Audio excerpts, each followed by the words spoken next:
So हामी सबै अहिले एउटा सानो डेमोन्स्ट्रेसन गर्न गइरहेछौँ, एउटा एक्टिङ गर्न गइरहेछौँ।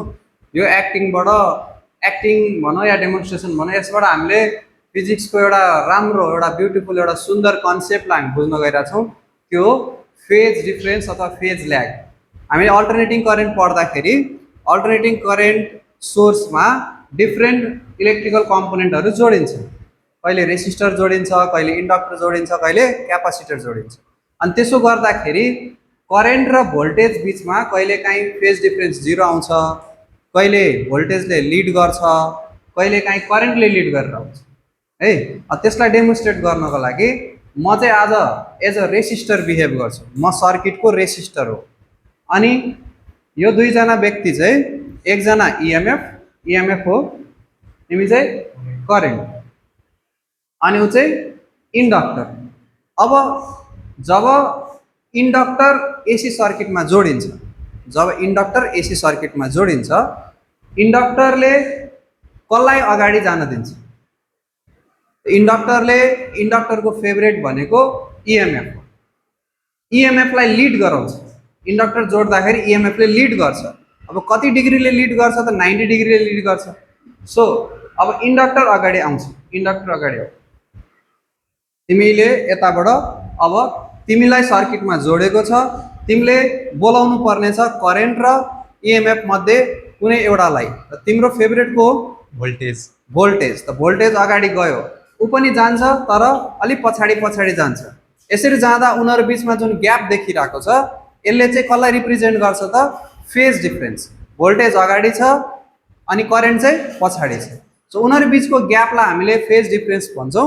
त्यो एङ्गुलर डिस्प्लेसमेन्टको ग्यापलाई, त्यो चाहिँ 90 डिग्री छ। अब मेरो पालो, म रेसिस्टर भएर यहाँनिर आउँछु। रेसिस्टरले चाहिँ दुईटैलाई इक्वली हेर्छ। रेसिस्टरले दुईटैलाई सँगसँगै हिँड भन्छ। सो रेसिस्टरले बोलायो, आऊ, दुईटैलाई बोलायो। सो दुईटै सेम फेजमा गयो, सेम फेजमै आउँछ, सेम फेजमा गयो, सेम फेजमै आउँछ। यिनीहरू बिचको फेज डिफरेन्स कति भयो त? 0 भयो। अब जब एलआर सर्किट हुन्छ, एलआर सर्किट मतलब एसीमा इन्डक्टर र रेसिस्टरलाई सिरिजमा जोडिन्छ। इन्डक्टर आऊ, म रेसिस्टर, हामी सिरिजमा छौँ है। अब एकछिनको लागि सर्किटै त मना होइन, कन्सेप्चुअली लजिकली बुझ। हामी सिरिजमा छौँ। अब हामी दुईटा हुँदाखेरि उसले के गर्छ? पक्कै पनि आफ्नो फेभरेट भोल्टेजलाई अगाडि जा भन्छ पहिला। तर मैले के गर्छु? दुईटालाई इन्सपायर गर्छु, दुईटै जाऊ। अघि जुन 90 डिग्रीको डिफरेन्स बनाएको थियो नि दुईटा बिचमा, त्यति बन्दैन, तर डिफरेन्स त हुन्छ उसको प्रिजेन्सले गर्दा, तर 90 डिग्री हुँदैन। अनि मेरो प्रिजेन्सले 0 हुनुपर्ने थियो, फेज डिफरेन्स 0 पनि हुँदैन। सो 0 र 90 डिग्रीको बिचमा हुन्छ। त जब उसले भन्छ इएमएफलाई अगाडि जाऊ भन, इएमएफ अगाडि जाऊ, तिमी पनि गइहाल, तिमी पनि जाऊ, सँगै जाऊ। अब हेर, यिनीहरू बिचको डिफरेन्स कम छ, यिनीहरू बिचको ग्याप कम छ, तिमी आइहाल, तिमी पनि फलो गरिहाल।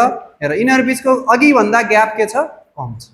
यो ग्यापलाई हामीले के भन्छौँ त? फेज डिफरेन्स 5 भनेर डिनोट गर्छौँ, जसको भ्यालु चाहिँ पहिलाभन्दा के हुन्छ? अलिकति कम हुन्छ। पुरा बुझ्यौ नि? अब फेज डिफरेन्स निकाल्नलाई हामीले के गर्छौँ त? tan phi को फर्मुला लगाउँछौँ, अनि त्यहाँनिर